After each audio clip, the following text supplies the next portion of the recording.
This is festivalPass Stories, a podcast series is told by the people who create and make festivals come to life. You will go behind the stage, kitchen, or studio door to hear the stories of passion and inspiration that started some of the world's most beloved festivals. Hear the startup stories and how an idea went from what if to what's next. All right, friends, this is the festivalPass Stories podcast, where we are, as always, presented by Dos Hombres, the artisanal mezcal meant to be shared, created by Aaron Paul and Brian Cranston. You can see them in the current issue of Esquire magazine or esquire.com. And also have a drink with us at doshombres.com/delivery. And you ever wanted to have the opportunity to invest in a product early that could be the next Airbnb? I could see my guests today are saying, tell us more. We want to get in on that thing.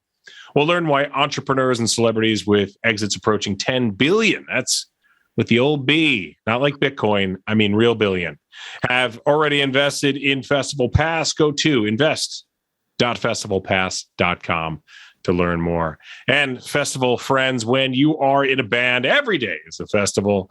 You wake up and it's just a festival kind of atmosphere. This day is no exception because my guests today are the duo dubbed the Non-Renewed, which is what is going to happen to this podcast if I lose that sponsor, Dos Hombres. Folks, so yes, go out and buy yourself some Dos Hombres so you found it here. But folks, say hello to Mellik and Meghan. Hello. Thank you for having us. Woo-hoo-hoo. Air horn, air horn. I need one of those. I have no sound effects. This is a very, we're on a tight budget here. But if I did, I could have like a Funkmaster Flex, which is an old DJ, New York DJ from the 80s. And he would go, which was, I think, has just been stolen by every DJ since then. But look, you guys are an indie band, but you're already big time. I'm calling you out by one name. It's like we've got Prince and Madonna on here today. So well done to you guys. That's how we're feeling. Definitely. We're feeling like somebody. But full names, folks, are Mellik Gorton and Meghan Mallan. I hope I said that correctly. You did. That's correct. Yes, there they go. They are known. That's just for those of you keeping track of their SATs and their official government forms and all that kind of thing.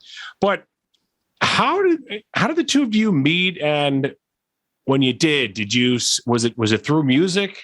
And if so, part 3 of that question. Well, did you say, whoa, this is the band, we've got that connection? I wouldn't say it was that quick, at least. Mellik and I met on an app that is basically designed like Tinder, but for musicians. Oh, so wow. Both of us were seeking other musicians to play with. So music definitely was like our connecting thing. We didn't know each other outside of that.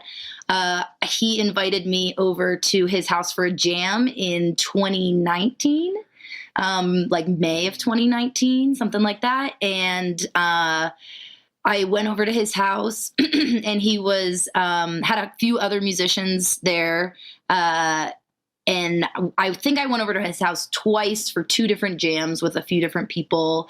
And I'm a school teacher. I'm an elementary music teacher. So you still got the day job. I like it. Yes, this is the hustle, folks. This is what it's all about. This is how you get to do the thing that you love by doing something that you like a lot, or that maybe you love teaching as well, but you do this thing and then that pays for the other thing. And then the other thing pays for itself. And then it's, as they say, you're never working a day in your life, even though you're working harder than ever as a musician.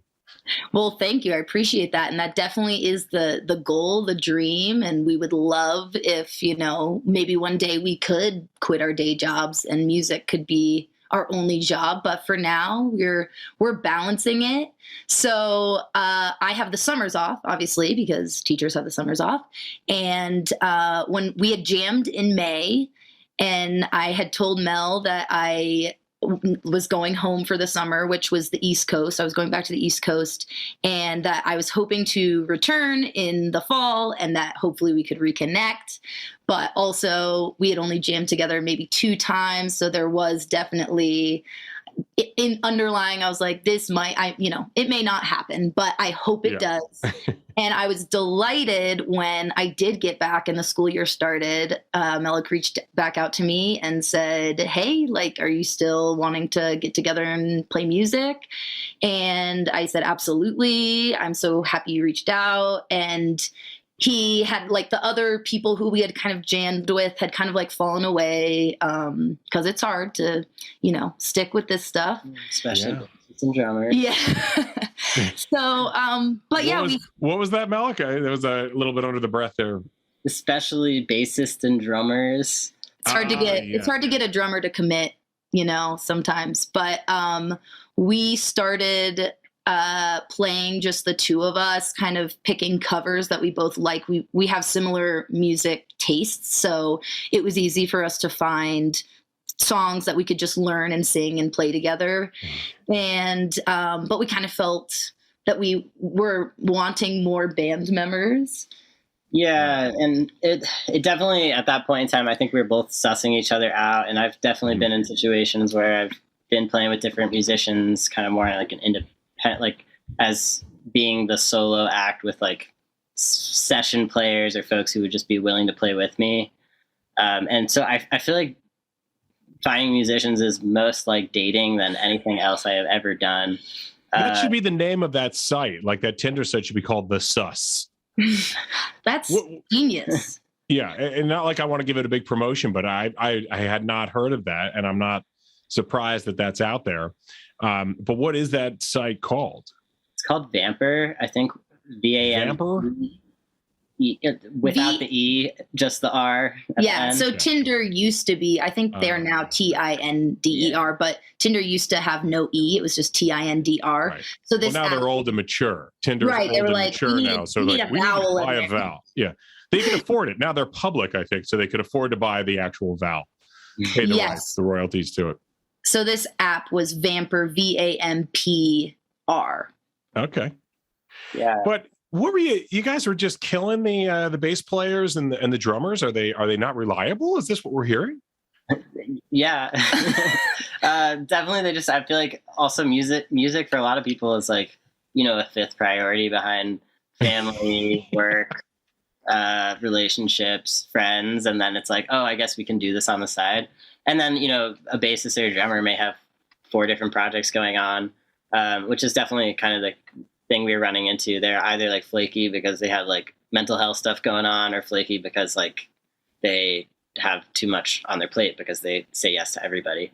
Yeah, it sounds like it's like I could do this on the side. I'm only doing this 30 hours a week. I could do that 10 hours, and I drive Uber when I'm sleeping. And it all of a sudden you've got like 3-4 full-time jobs. So, and I can imagine that drummers are in demand, and bassists. To me, the bass player is usually the most mellow person in the band, right? They're like just kind of, plucking and tweaking and just slapping the bass and doing their thing. But it sounds like they're one of the most disruptive people in the band. Obviously, I am not in a band, so I wouldn't know. Okay. Yeah, no comment. Yeah, no comment. All right, we got 2 guitarists here with us and front people for the band. So we're going to stick with the most reliable and responsible people in the band. And you can find them on The Sus as well, which is something we're launching. It's a whole other side business, the festivalPass. festivalPass / The Sus. And you guys can be the face of what we're doing. How's that sound? We love being the face of things. I'll say that. Bassists and reliable drummers wanted and needed, apparently. Absolutely. Yeah. We did have a project at one point that did involve bassists and drummers, or one bassist and one drummer. But I think we kind of started to feel, even though we craved like full band experience. Yes. Once we were in it, we were like, actually, maybe we just want to be a duo. Yeah. Just a duo. Sometimes 2 is better than, all those egos and personalities getting together. Next thing you know, you're designing a T-shirt, and it's like the 2 of you are like, this is it. And then bring in all those personalities. That's why these bands break up all the time. Exactly. No, it really is like when you have 5 minds trying to make a decision and 5 different visions of what a band is. And yeah, you're just trying to design a t-shirt or come up with a band name or like whatever, like the littlest things. It's like everyone's got this wildly different idea. And Mel and I definitely like just were more aligned. Yeah. And we had taken a lot of time to Megan and I to like really suss each other out. And with this other group, we had actually met over Zoom. Our band is Rose Color Lens. You can find us on Spotify there as well. The one that we're no longer part of that project, but yeah, we all met on Zoom and just like kind of got started from there. And it was like fast and furious, and we just like moved past a lot of maybe those like beginning stages that would have been pretty natural in a non-pandemic world. So. The halcyon days of the non-pandemic world. So when the two of you realized that you were meshing, how did you come up with the bands? And there were only 2 of you that had to come up with it. How did you come up with the name? Name? So the name is, it comes from, so I am a teacher, as I mentioned before, and every year, usually around March, at least in Denver, public schools either let you know if they are renewing your contract or if you are non-renewed. If you are non-renewed, it means you're not coming back the next school year. So I found out, speaking of the pre-pandemic times, 2 days before March 13th, which I consider to be like the shutdown of COVID. Yeah. So this would be March 11th. My boss came in to my classroom and let me know that I was going to be non-renewed for the next school year. And I was not expecting it, and at the time it felt like the end of the world because I had spent all this time, my whole life. When I was in high school, I decided I wanted to be a music teacher. I went to college for being a music teacher. I went and I did the thing. I was a music teacher. I was at the school. This was my 2nd year. And so I was confused. I was upset. I kind of started to go through this like quarter life crisis because I was like, should I not be like, am I getting non-renewed because I shouldn't be a music teacher? Like maybe I should completely change my whole thing. And the pandemic, as terrible and tough as that lockdown, those months of March and May and March, April and May were hard. It kind of started to give me the clarity that I needed, that I wanted to pursue music more seriously. Mel and I had been playing for about 6 months, just kind of, like I said, doing covers, maybe kind of like he would say, I've got an original, let's try it. And then I'd say, okay, I've got an original, let's try it. But we weren't really like, all right, let's do this, let's record, like none of that. It was very like kind of like he said, still sussing each other out, still trying to figure out if this was something that was going to be like a long-term partnership. And once I got non-renewed, I was like, no, I want to do this. Like, this is something that I want to make a priority in my life. Yeah. And I am sure of that now.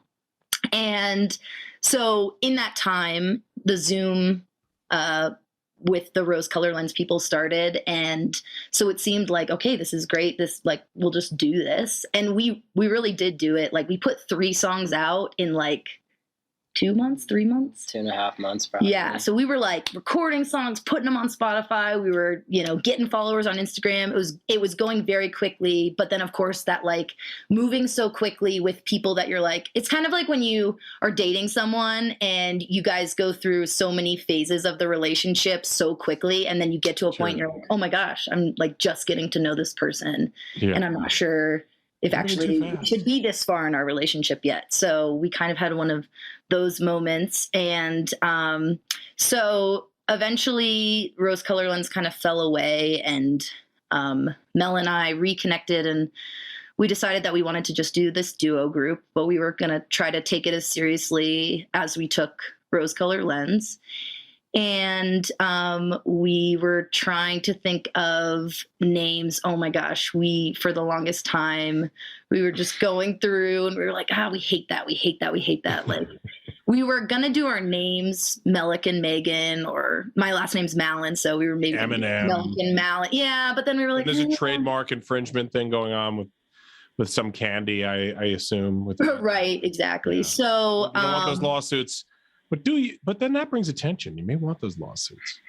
Yeah, exactly. No publicity is bad publicity, right?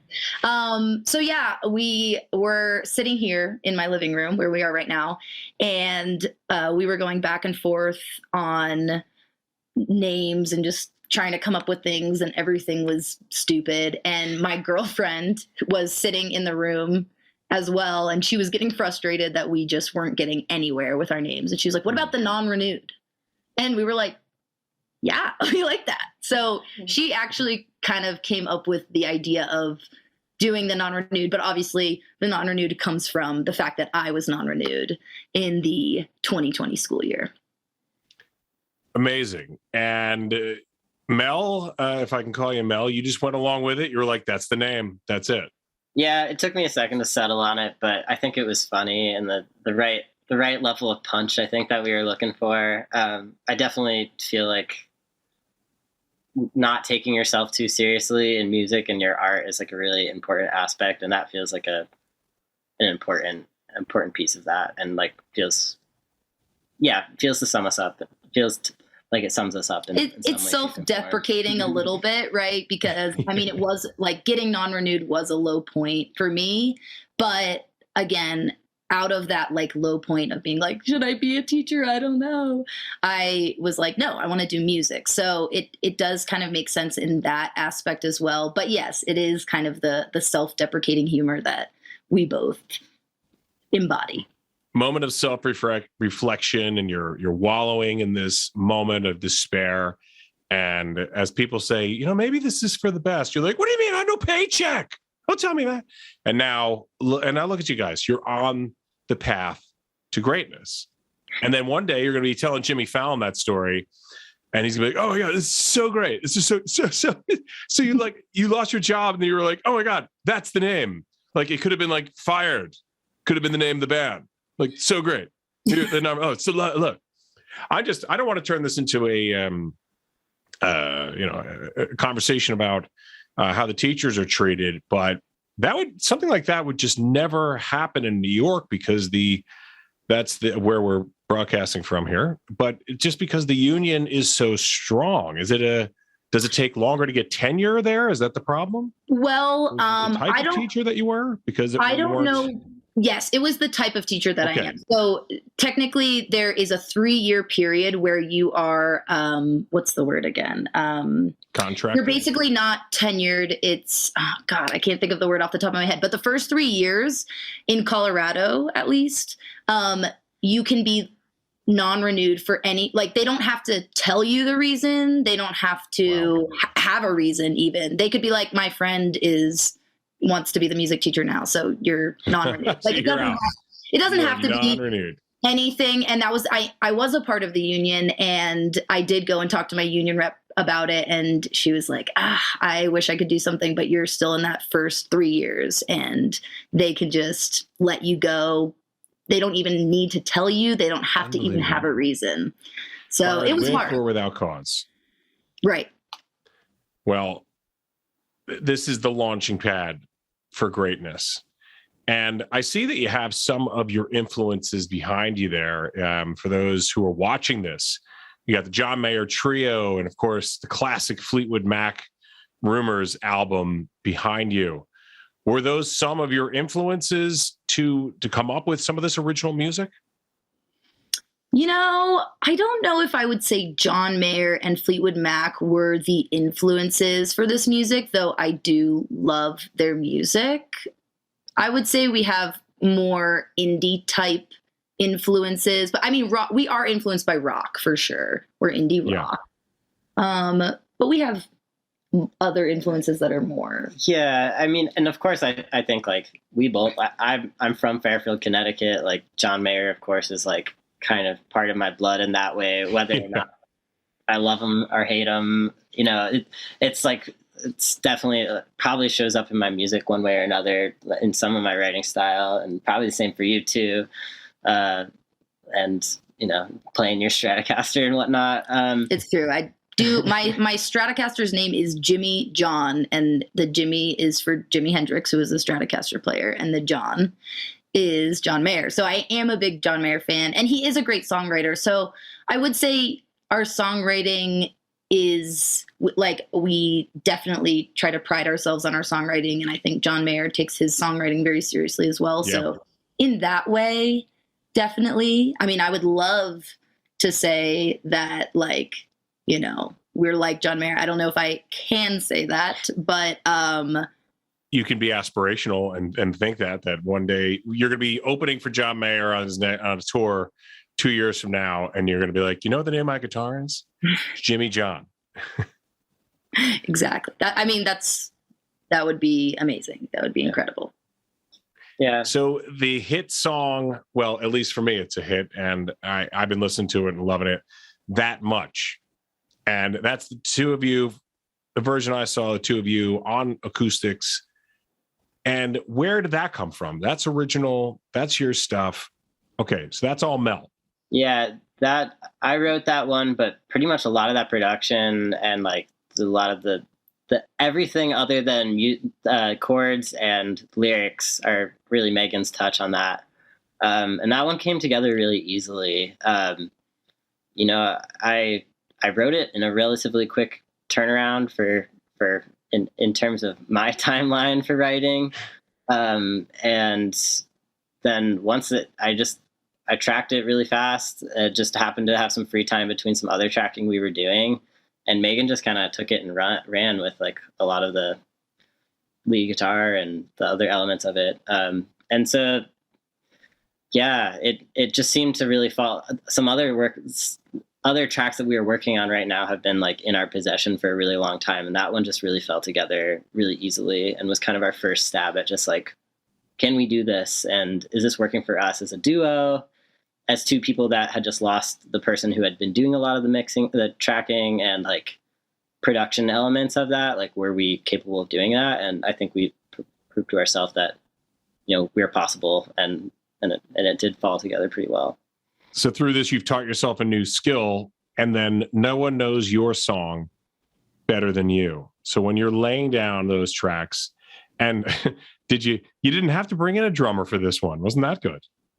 Yeah, I bought a few years ago, it was like $30, a little Akai drum pad. It has 8 little pads. Uh-huh. It's the most simple, a child could use it. And in fact, I recommend it to my children who want to do stuff like that. And yeah, so the drum tracks on that were made on a little drum pad, and we did everything in our homes.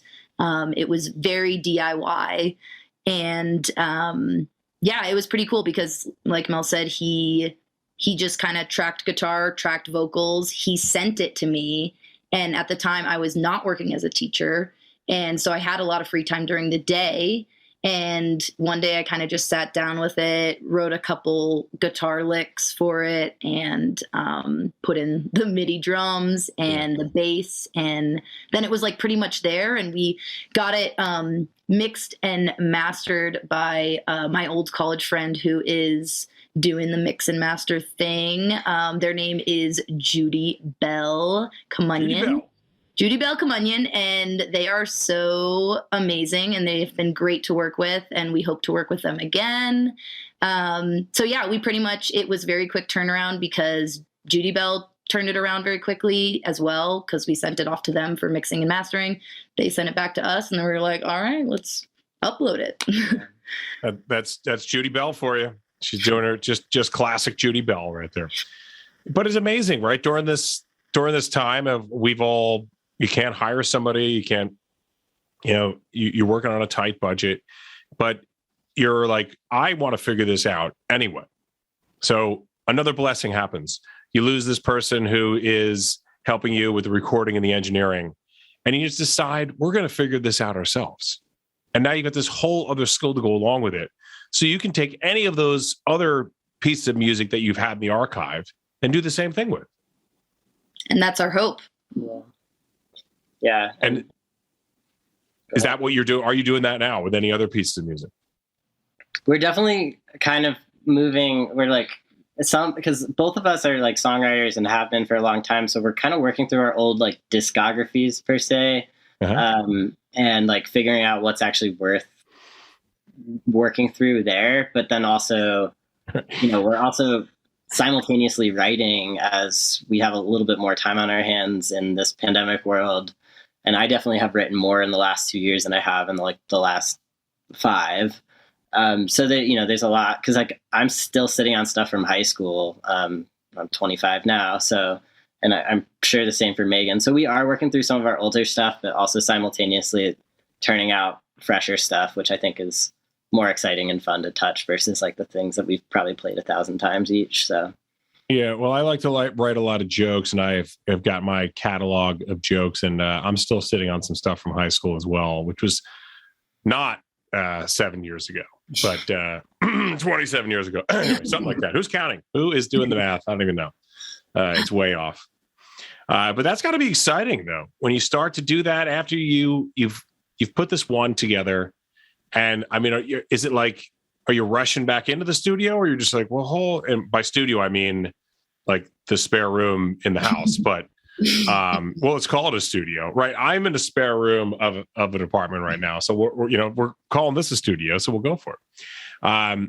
But that's got to be the thing. It's like, you've got your day job, you've got things going on, you've got to make money as well, but there's got to be that burning desire that gets you back in there to do that again.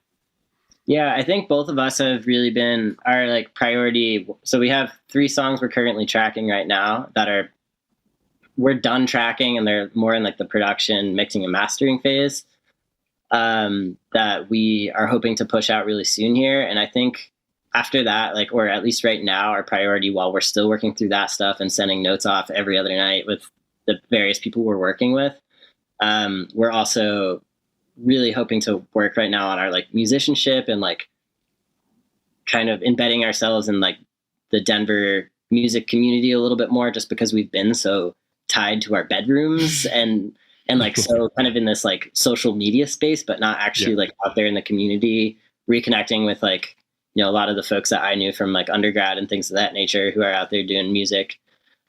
So I think that's been a big portion of it, and like really getting our live chops down and flailing a little bit in that sense. And like, you gotta flail to fly. Ooh, yeah. And I just write, there you go. I may have just written something. Lyric. Yeah, write that down. You got to flail to fly. So you mentioned the social media, and I was looking through your Instagram, and the first Instagram post that the two of you did as a band was, I was looking at, I was like, oh, this is great. This is where they started. Look at that. And then the first hashtags that you put on were not musician, but it was, I hope I get this right, it was hashtag indie and gay, hashtag trans musician, hashtag Denver queers. Those were your first hashtags on your Instagram post. Why was it important to say, we're not just indie musicians, but this is who we are as well, and that we're gay musicians, we're queer, and we are here. Excuse me, I didn't even mean to rhyme right there. It just happened. But why was that like on your first post? It was like, our music is this, but this is also who we are. You're obviously sending a statement. Why do you think that was important? Yeah, I mean, we are both queer people. I'm a trans man. And it has definitely, and especially like coming out of a project and also a pretty male dominated music scene. Yeah. And having to like navigate what it means to like be seeking male affirmation and sort of like, yeah, like your validity is based on like how men perceive you and also like your ability to do things and how all these things like, in the mixing and mastering world and the tracking world and like the more technology heavy aspects of music.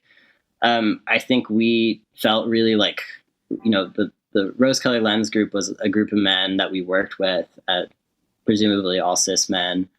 And like looking back at that, I think we were really just like, we didn't want to mute parts of our identity in this. And I think it felt really, at least for me, like really important that was like the forefront of like who we were, because also for me, like I don't necessarily wear my transness on my sleeve as like a passing trans man.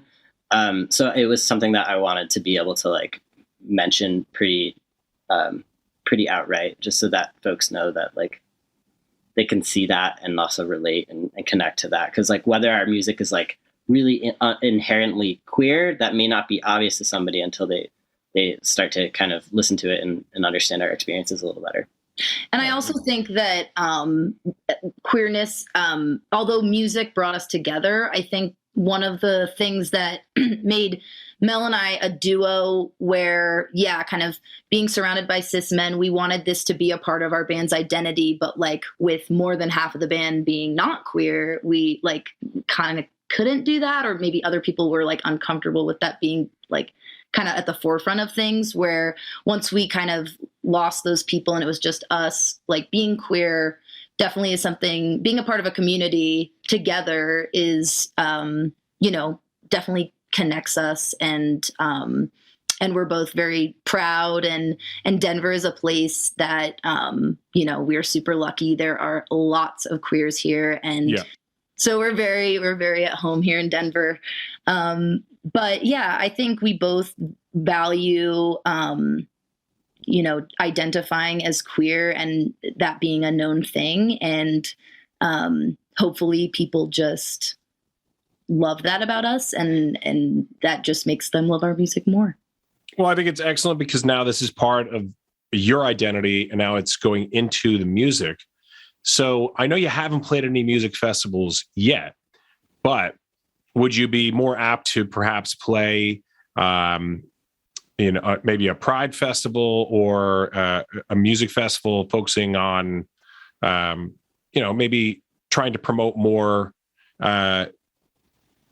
queer music, perhaps? Or are you like, if Coachella goes tomorrow, you're like, yeah, we're there. I mean, if Coachella the stars again, right? Flail, then fly. Flail to fly. Yeah. I think it would be amazing to be a part of a Pride event or some sort of like queer community event. We would love to be a part of those things. I don't think we don't exclusively want to play in queer spaces, but definitely we would feel comfortable and very welcomed at if there was a queer music festival that was promoting queer artists.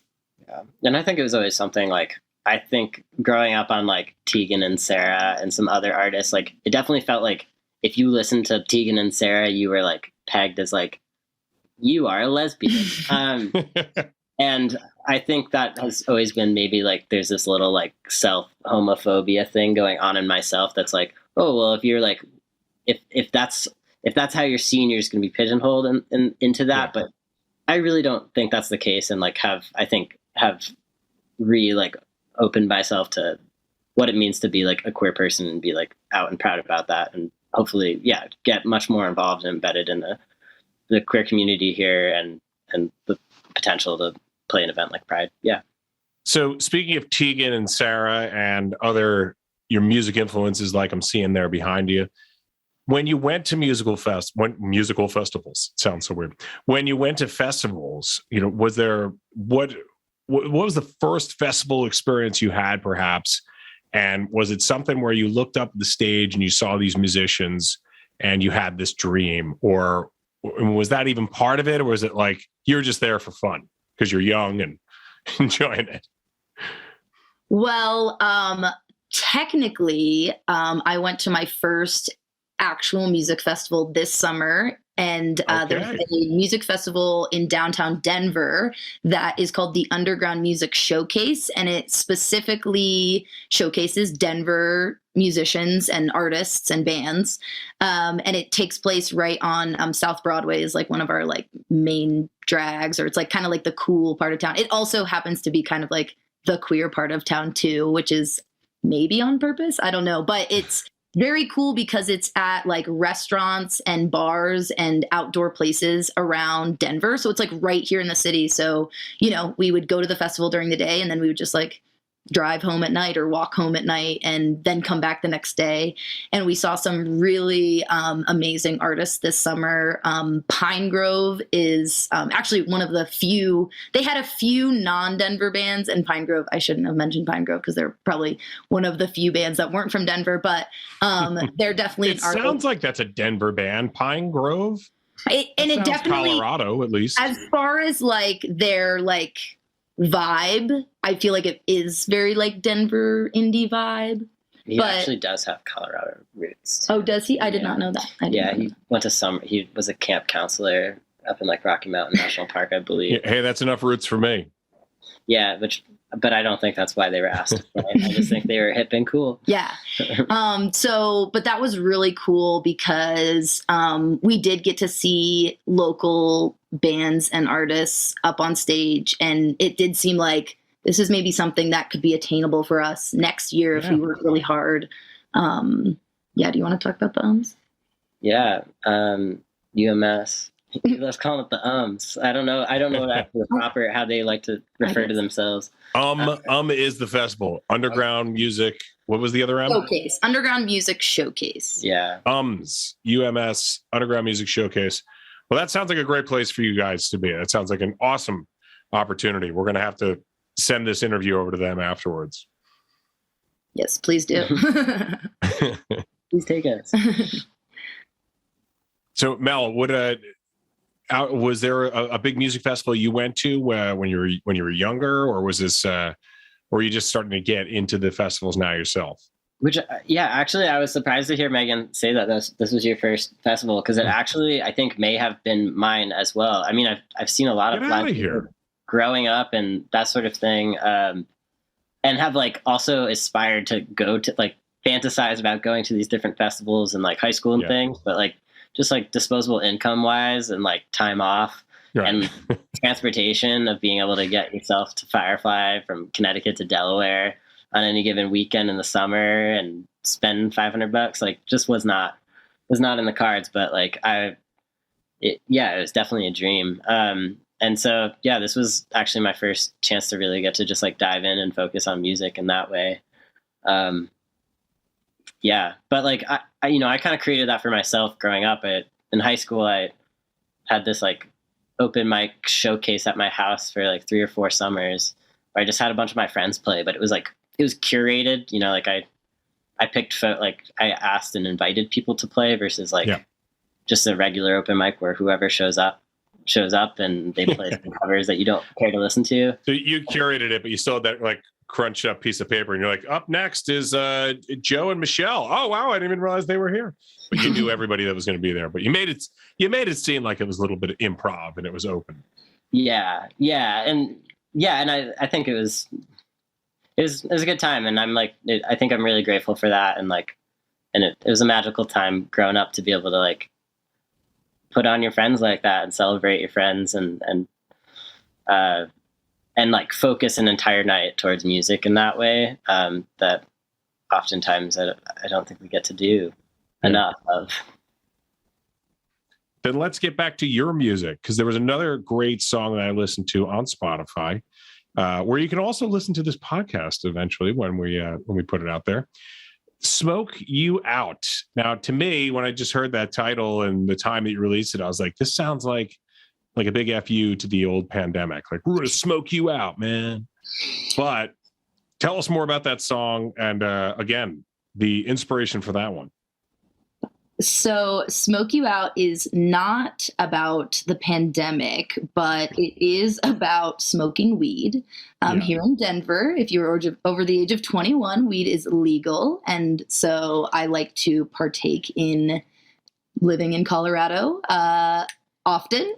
And the song is about when you break up with someone and you smoke weed a lot to get over them, but in reality, smoking weed doesn't fix your problems. And so this particular song was kind of inspired by a time in my life. It was actually, it was during the pandemic, but I was kind of getting over someone.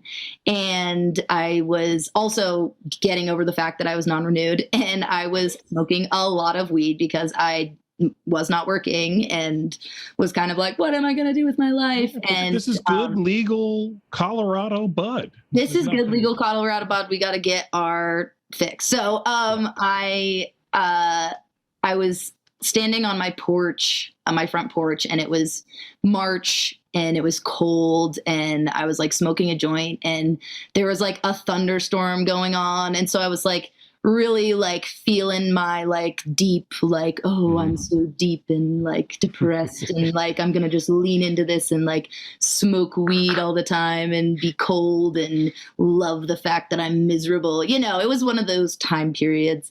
And I'm glad to be out of that now. But yeah, the song is basically about hearing a song, like smoking a joint, listening to music, and a song coming on that reminds you of an ex, and, you know, kind of crying about it, like, oh, this song reminds me of her, and that's upsetting. And maybe if I smoke enough weed, I can smoke you out of my system. Like the idea was, I'm going to smoke so much weed that I don't care about you anymore, which of course, this is like back to the self-deprecating humor. It is like kind of sarcastic a little bit, where like, I know that it's that me smoking 4 joints a day is not helping this situation, but I'm going to pretend that like this is helping, like, but yeah, it's all part of the self-deprecating part of the humor of the song. So,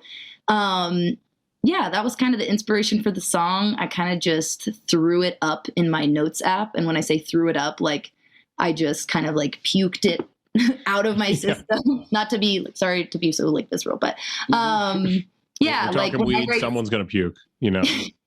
When I write songs, I do feel like I am kind of like throwing up on a piece of paper or my notes app. And I just kind of sit down and I usually do everything in one like go, or, you know, or most of it in one go. And so that was one of the songs I kind of like found a chord progression, kind of this idea of like smoke you out, and just kind of like ran with like, oh, what is this? Like, how can I take this idea of like, yeah, I'm going to smoke so much weed that I forget about you. And like, how can I explain that into like a song with like 2 verses, a bridge, and 3 choruses? So, yeah, that was kind of how that song came about. And I am very proud of that song. And I think Mel has said that that's his favorite song of mine before. And I think that is one of my best works. And it is kind of funny that it was just something that like all came out in one night. And it's great that you each have one of these songs that we've been talking about here are from each of you. But isn't that what it's supposed to be? Isn't music supposed to be that throw up? It's supposed to be like, I'm supposed to hear those lyrics. And of course I was joking about it being about the pandemic, but it's, you know, that's supposed to be like when I listen to something, like when you listen to somebody like an Adele or somebody, you know, how everyone just fawned off her first album and it was all about heartbreak. And, you know, when people say, oh, sports or something is like the original reality show, the original reality show are writers like yourselves, are musicians like yourselves that put those feelings onto paper or onto your digital device, your WordPad, whatever, and let us all in on this thing in your life that hurts so bad or that was so wonderful. And this is the art that came out of it. That's what it's supposed to be. Don't apologize for it. That's pretty funny because I think of like that much that part of those lyrics in the chorus are about like, you know, saying things you shouldn't. And I kind of connect that to somewhat to like the throw up thing and wanting to put things back away. Yeah. Putting your foot in your mouth, so to speak. But it's funny that you say that, you know, because I feel like Mel's process of writing is a lot more intentional and thought out than mine. I do think Mellik is the opposite of me in so many ways. And I think that is why we are such a good partnership, because The yin and the yang. the yin to my yang, exactly. Yeah. We definitely write a little bit differently, but I still think like I sit on the same like lyric, like 5 lyrics or like 5 lines for like 5 months, and then I'll come back to them and then puke out some more lyrics and keep going. But like I don't have anything between those 5 months and those months. I just like keep playing the same things until something else comes along that like actually fits within that framework, or I have enough like distance from the event to be able to like grapple with it. Yeah, something has to come along to inspire you. It's very hard to write music, or ask anybody who's writing a book, or imagine having to write like a daily column about something. Like you have to find that inspiration no matter what mood you're in. And even if it's, and sometimes it stinks that the bad stuff is what makes some of the best music as well. But that's why it's so great, because it couldn't be more pure. We do joke that we like don't really have any happy songs right now. But I am in a very happy relationship. So hopefully those like lovey songs are coming soon. Yeah. I don't think Morrissey ever had a happy day in his life. And I mean, all that misery came out in the music, and it was some of the best stuff of the 80s and 90s. Yeah. At least for me. That's what I grew up on, right? Yeah. Happiness is a little bit empty to me. So it is hard to write about like happy times, because you like sit down and you're like, okay, I'm pretty happy. So I'm happy. All right.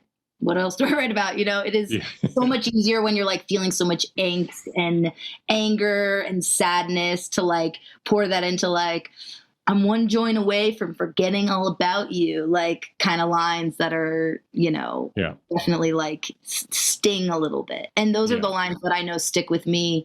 Mel and I both love artists that I would say most people would categorize them as sad emo songwriters. I love Phoebe Bridgers, and when I show Phoebe Bridgers to people who haven't heard Phoebe Bridgers before, they're like, this is kind of depressing. Like you enjoy listening to this, you put this on. And I'm like, yes, I love it.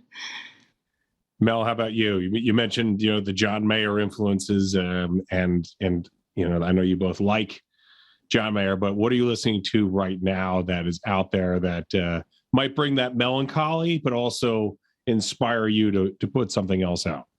Yeah, absolutely. We definitely connected over it. Like, I think something that we both agreed upon when we're like, this is music we want to write is, looking at Phoebe Bridgers and kind of the Phoebe Bridgers like conglomerate of Better Oblivion Community Center, Lucy Dacus, Jillian Baker, Soccer Mommy. I have been listening to like a lot of Japanese breakfast recently, Adrian Lanker and Big Thief. So those are feeling like definitely an area where we have strived to like go towards, because I think even like our earlier separate songwriting has always been kind of a little not quite that. And I think I've, at least for myself, feel like I've gotten much closer to that. Like I'm writing music that I both am enjoying playing and writing, but also would enjoy consuming, which I for I think a long time I wasn't doing that. Excellent. And, I also saw on your social media that you guys entered something called the Tiny Desk Contest. What was that all about? And what would have been the grand prize for that?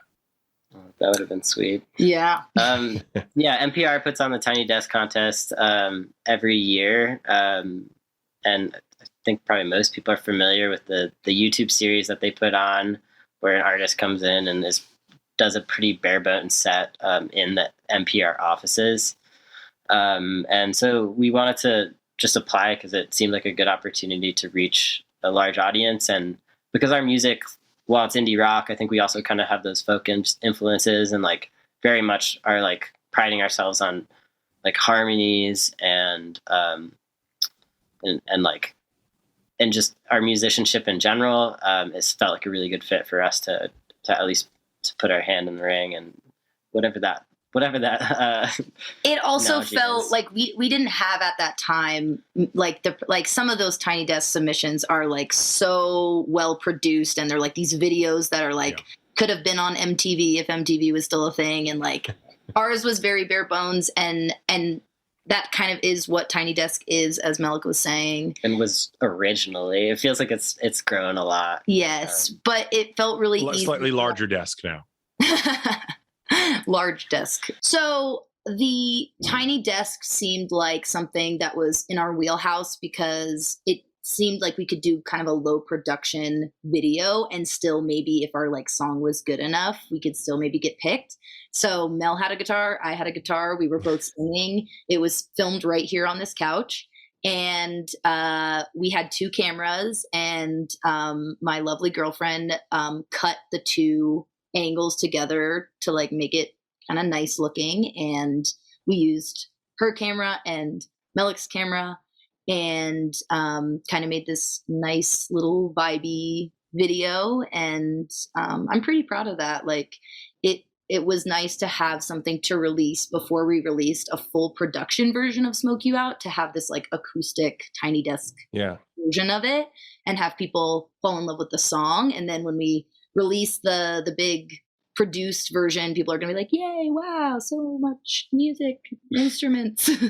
And they love the submission.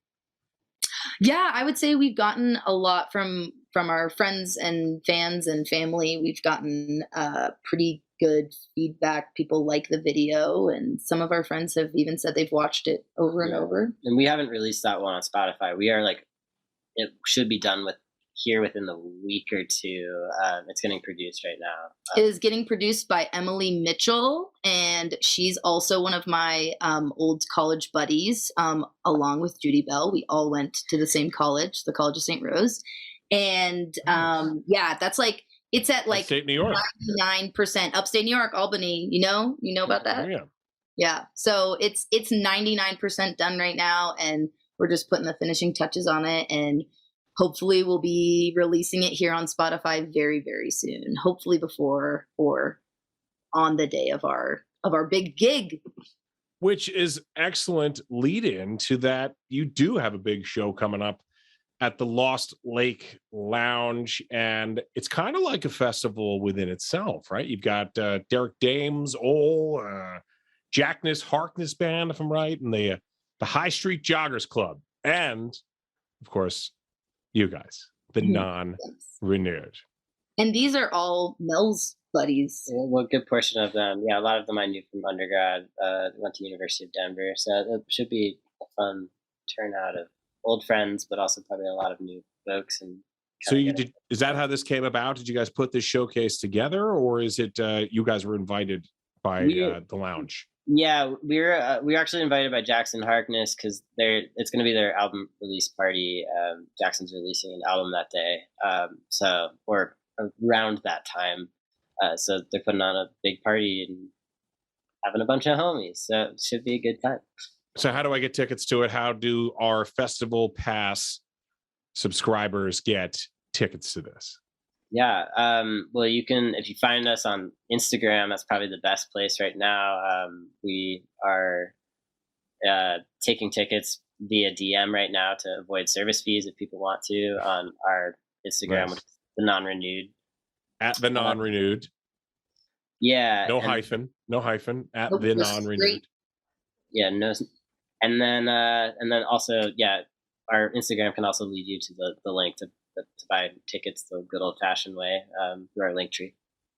Yeah, and the Instagram will also lead you to that link tree that you just said, which is a great place to listen to pieces of your music, and then you can go on to Spotify to hear more. So that's how we find you on the social media networks. What is next besides this gigantic gig coming up? What is next for the non-renewed? Yeah, I think right now, like our biggest focus is getting out those 3 songs, so that we have something for people to really figure out who we are, and also for us to kind of figure out who we are as well, of like what's really sticking with folks and what do people want to hear more from, because we're kind of like cherry picking from different people are mixing and mastering our stuff, different drummers and like musicians that are playing on a lot of this, And playing as a full band, we've got a bassist and a drummer that we're playing with, and really just kind of getting like our chops in that realm.